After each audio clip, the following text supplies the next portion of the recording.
This segment is sponsored by the National Center for Children and Families.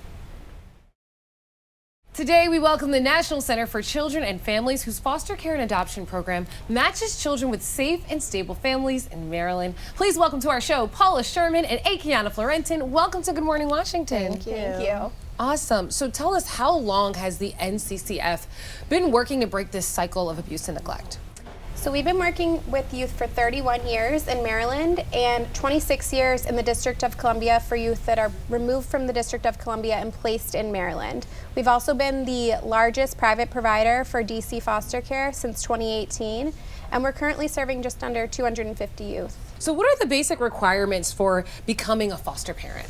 Yeah, sure. So the basic requirements, you have to live in the Maryland area, have a stable income, and space in your home. So say someone's watching right now and they're like, okay, check that box, check that box. They're filling out the form online. What do those next steps look like? Yeah, so I am proud to say at NCCF we have a very small but mighty recruitment and training team.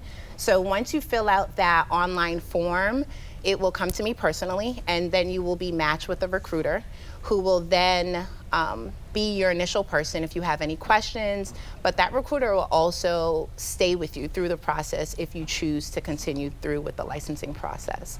Your recruiter is the first person that meets your family. They're the first person that comes to your home. They help you with necessary paperwork and support you through the licensing process, which includes a background check. How important are all these steps to prepare that foster family and also the children? Yeah, the steps are extremely important. There is always a need for foster parents.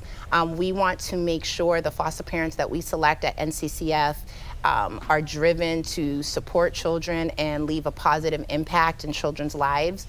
So it's extremely important that we have a hands-on onboarding process for children to be placed and joined with the right families. Mm-hmm. What do we hope happens when they do have that initial meetup? When they meet the foster family that they're going to be with, we're hoping that it eases some type of discomfort that they have after being separated from their families.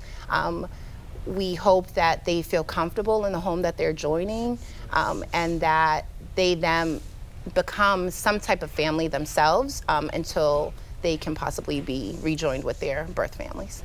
And why is it important for families in Maryland to look to adopt and foster in the state? In Maryland, we cover the whole state, and like any other state, there's a need. We're constantly seeing referrals come in for children who need the support, who are separated from their families due to these unforeseen circumstances. So it is important for people in Maryland, even if you have a question and you're not ready to be a foster parent, you can still go on our website, fill out the online form, be matched with a recruiter, they have the basic answers for the questions that you have. Mm-hmm. And we serve youth that are 0 to 21, removed from Maryland and the District of Columbia. Yes. So it is a wide variety of youth, different populations, and there is always a need, and there's always going to be a right fit for a youth and a family that we're looking to find. Yeah. I love this. So much good information, and the service that you guys have been doing for so long. For more information to connect with NCCF, information's right there on your screen. Thank you so much, Akiana and Paula, for being here. Thank you for having us.